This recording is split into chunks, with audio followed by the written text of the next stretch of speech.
Hey guys, welcome to the Fulco. Back here to talk about the Man United Tottenham game yesterday.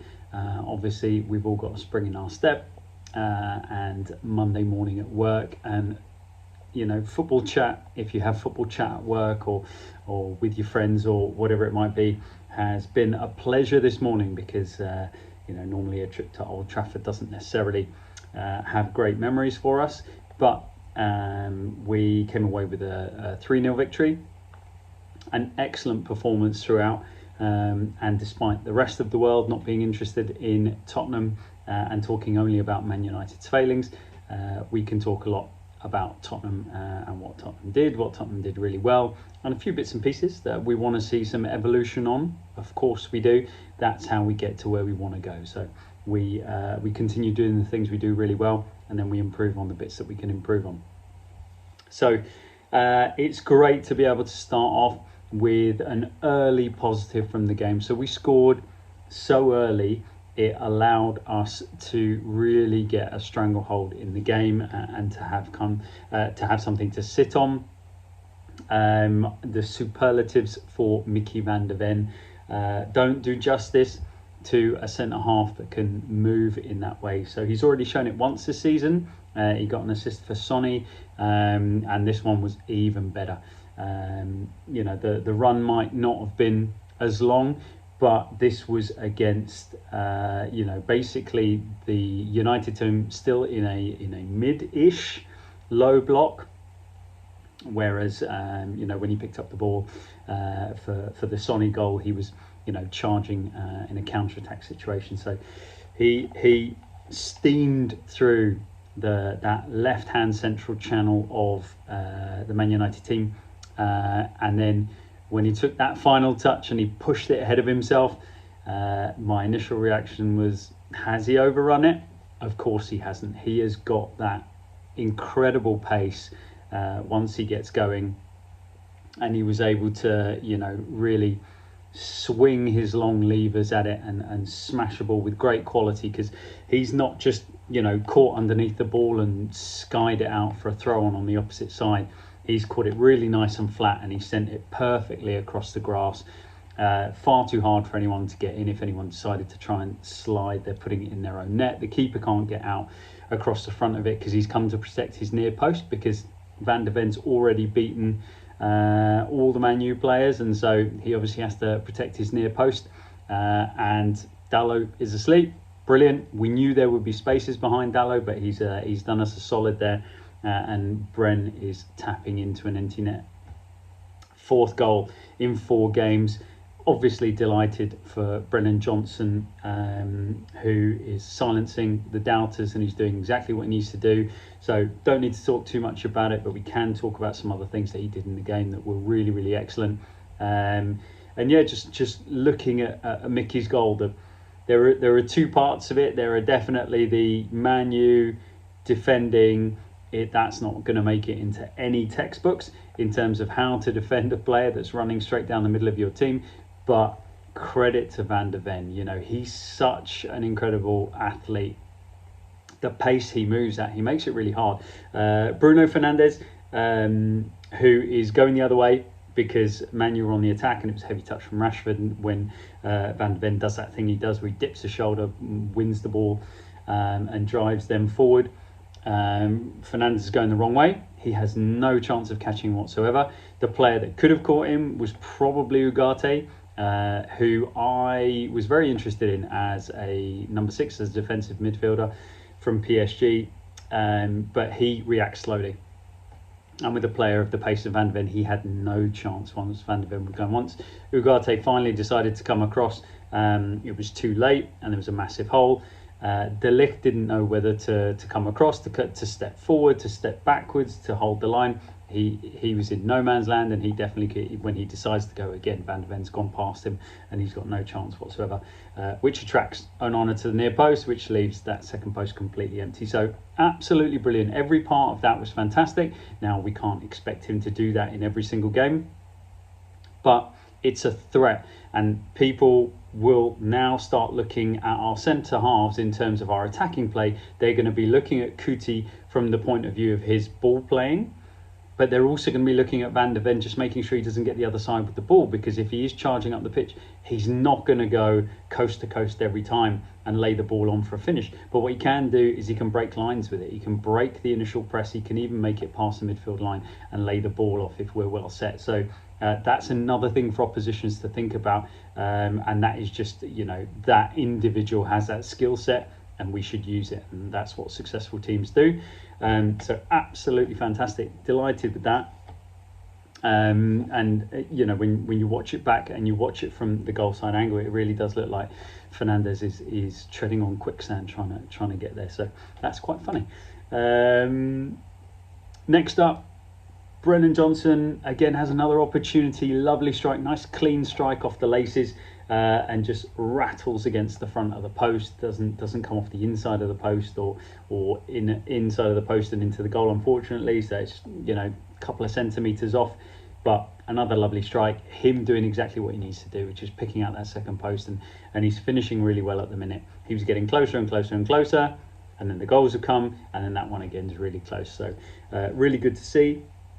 And just showing how difficult it is to pick him up. Once he gets inside the box, defenders are scared, because if he does nudge it past you, you can very easily put him on the floor and we'll have a penalty. So defenders are scared of that once he gets in the box. So the key to it is getting him on the ball in those positions on the box, and we know what he's going to do, and it's going to cause problems. And as long as we're set, then I think we're going to get a lot of goals that way this season. The only thing I'd like to see a little bit more of is, because we move so quickly to get him in those positions, we don't always get somebody in that kind of zone 14, so the edge of the penalty box, that key zone on the edge of the penalty box or on the penalty spot for the ball coming back. And actually there's been quite a few times the ball's been dropping into that area from cutbacks that we've not had someone on, and it's because we're moving so fast to get there.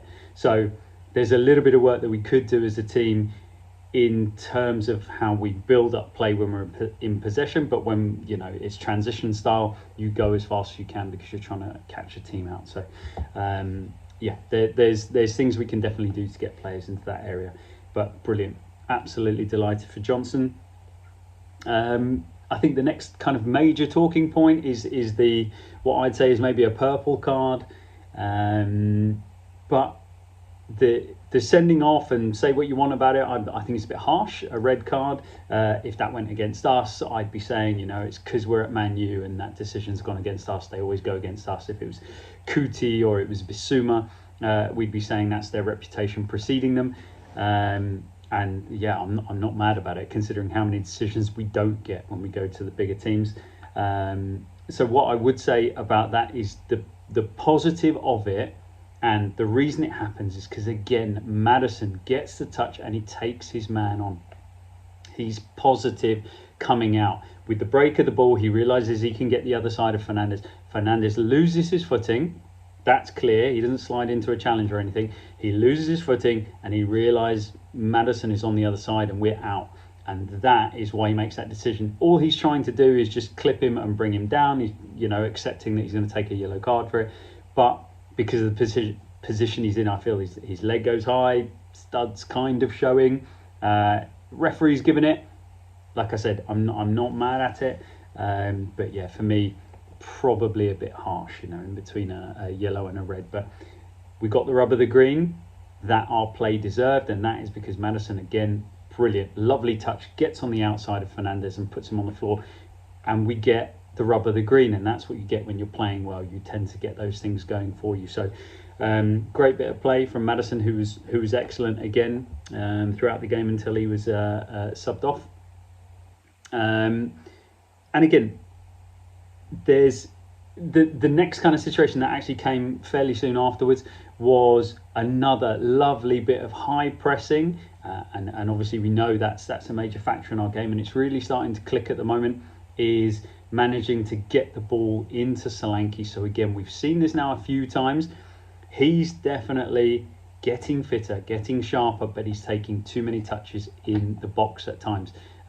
His goals are all tap-ins at the minute, but they're one-time finishes because the ball's falling to him and he's tapping it in. What we now need to start to see, and we definitely saw it last season with Bournemouth, is him one touch out of your feet if the ball's laid across to him, and then strike right or left foot. We want him either whipping it back on the keeper, give him the eyes, whip it back into the near post, or whipping it round the keeper and at least forcing him to make a save or bending it into that far post. So Solanke did have a chance, and we've seen this a few times now. He's not quite up to that full confidence and sharpness to really take that shot quickly.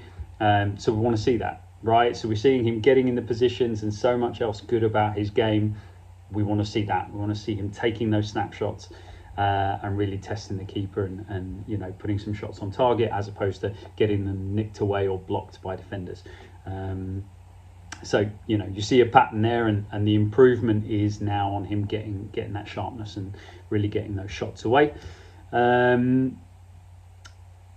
if we stay with him, he was excellent, and he absolutely reminds me of what Dele used to do for us under Pochettino.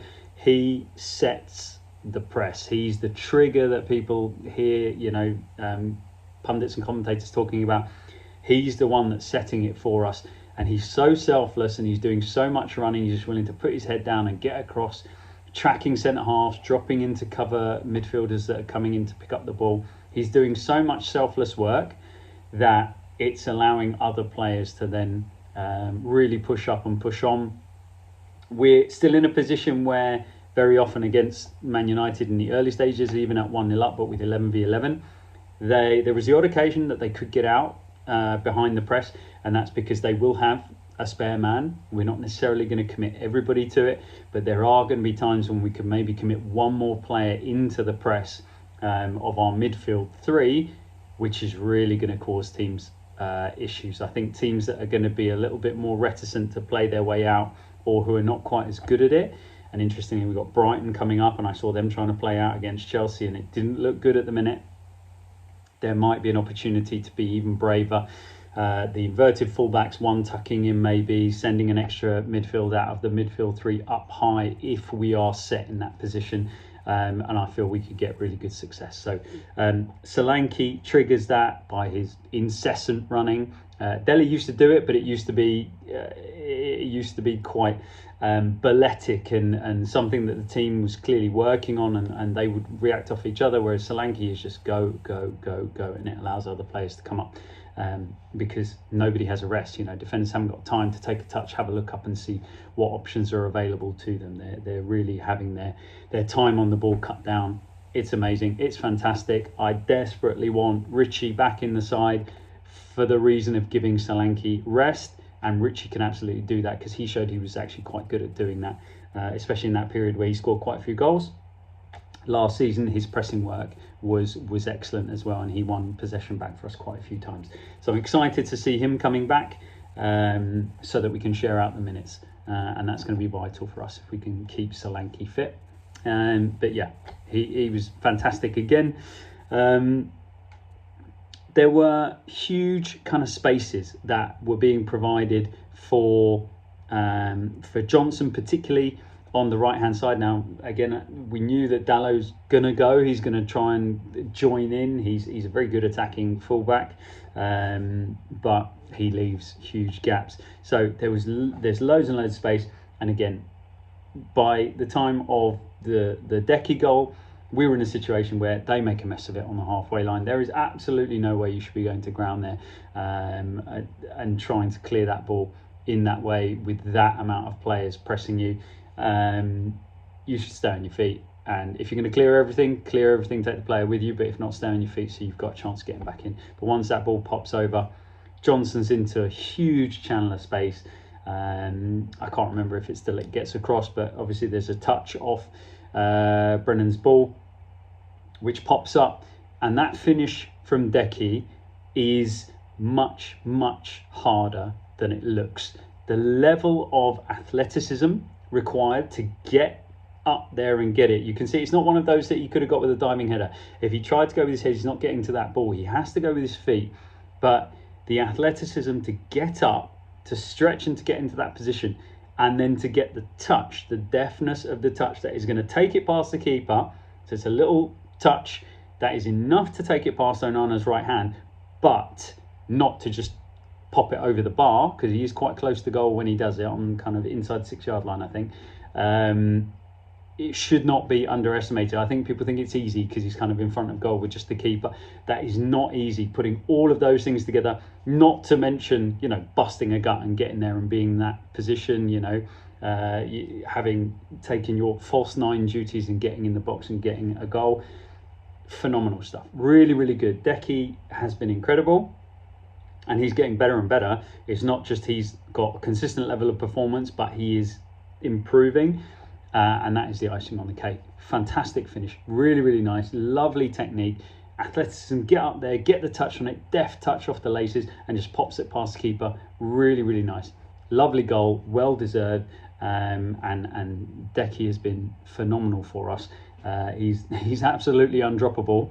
But again, my concern with all of this is we don't necessarily have a like-for-like replacement, which is very difficult because there aren't many players like Decky, but he deserves every credit, and I'm hopeful with players coming back we can provide rest in midweek games in Europa League and Cup games, so that we can keep these guys fit for Prem and for bigger games in the knockout competition. So fantastic goal for him.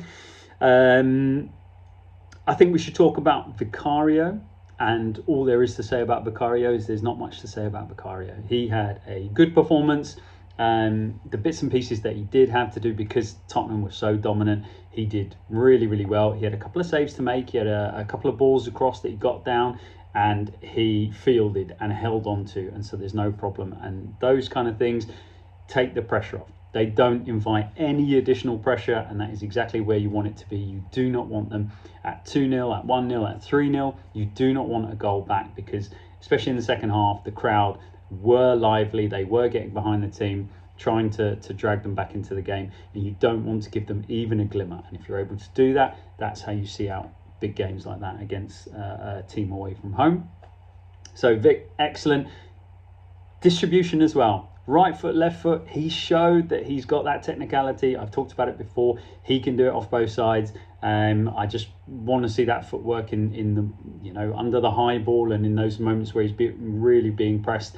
Manu didn't get into that situation, so he didn't have to worry about that. But he had some really good distribution, good balls out, nice and tight into the centre halves, into the fullbacks, into the midfield. So he dealt with that really, really well. So again, without anything to say, plenty said, but well done, Vicario. Lolo, wonderful. He really is getting back to where he was. We know he's such a classy player. We know he's got great touch, his lovely pass, weighting of pass.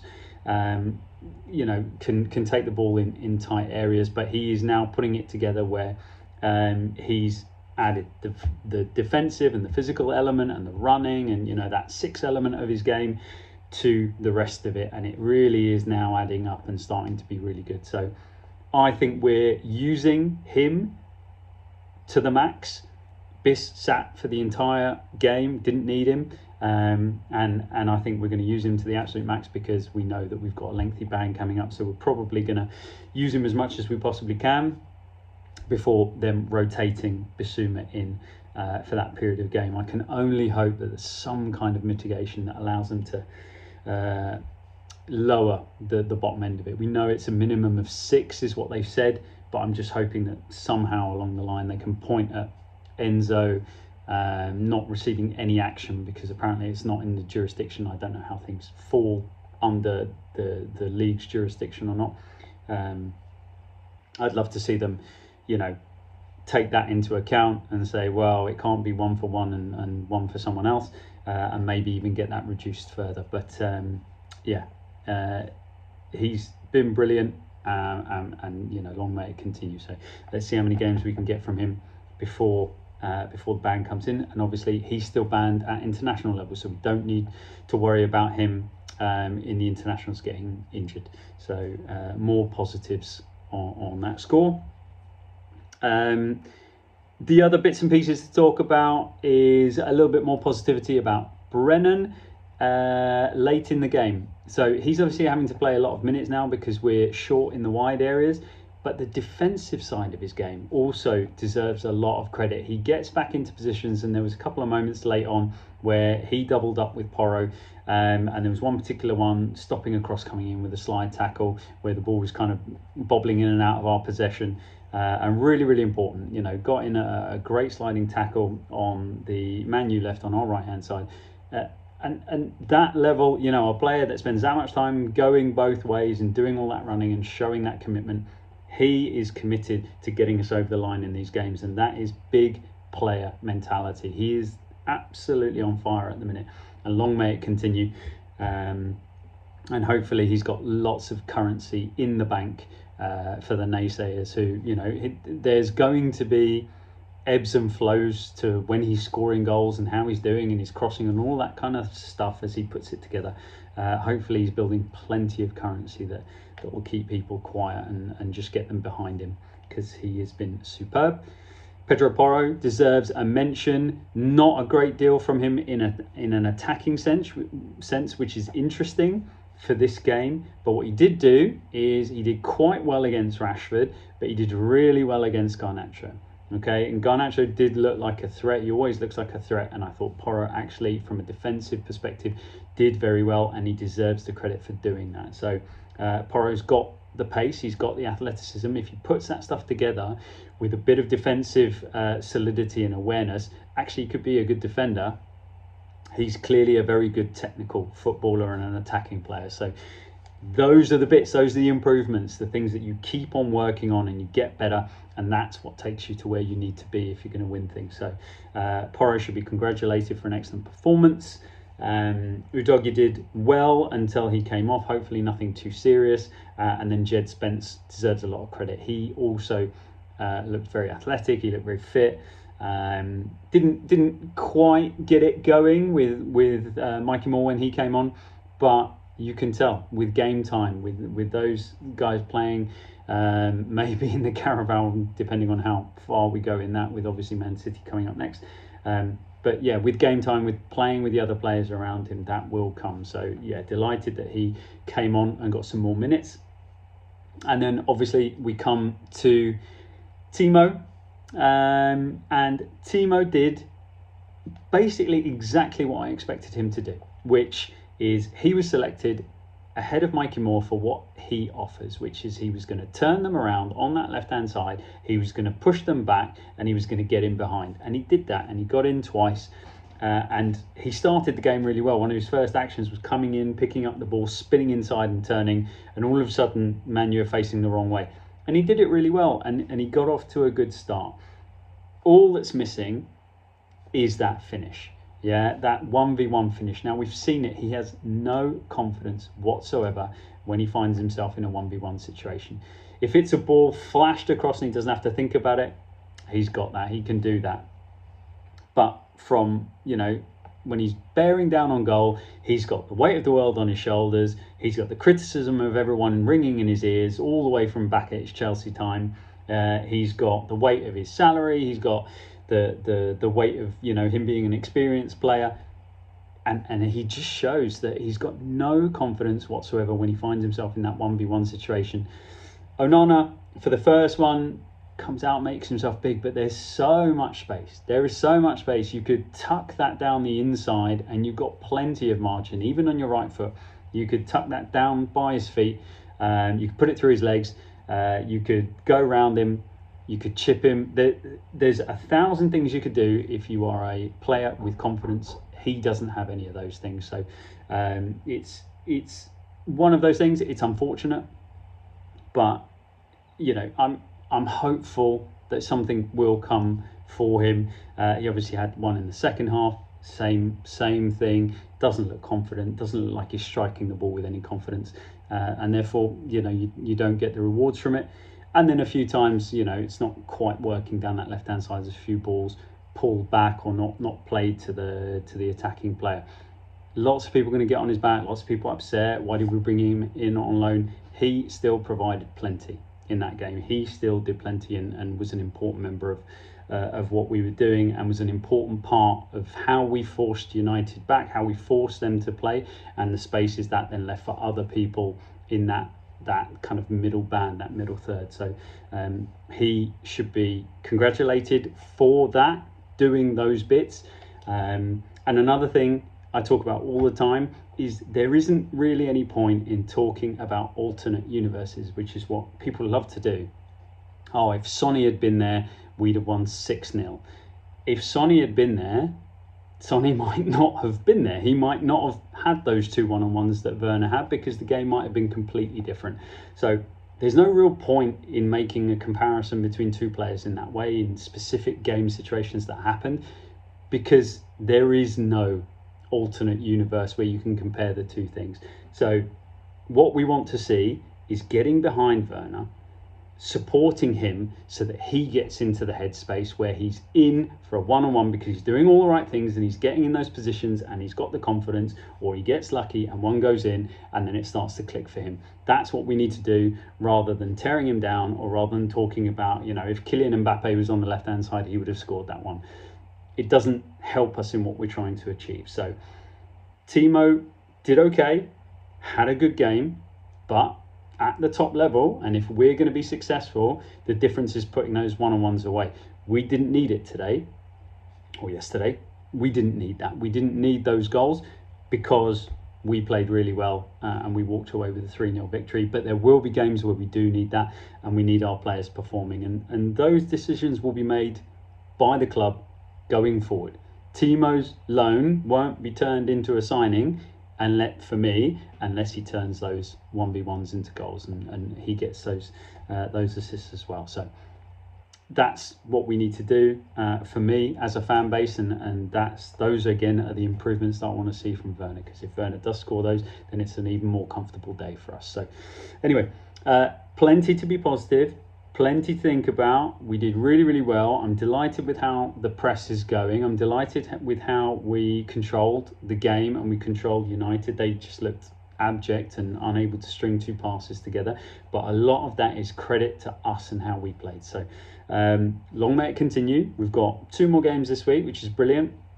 Ferencváros, who look like they're doing really, really well in their domestic league. I have no idea of the relative strength of that league, but they should absolutely be taken seriously. And so what we want to see is really, really coming out and showing a bit more conviction than we did last week in the Europa League. I don't want players kind of faux simulating being relaxed and in control. I want players out there being super committed, put the game away nice and early, really, really go through it so that we can make the changes and we can get minutes through everybody.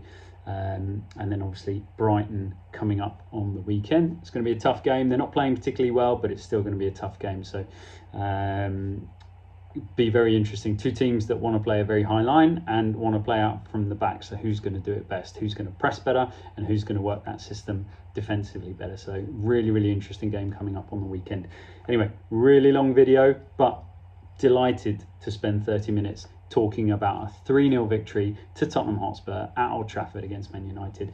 It feels great going into the week with this kind of positivity. So anyway, thanks everyone. Have a great week, and come on Tottenham.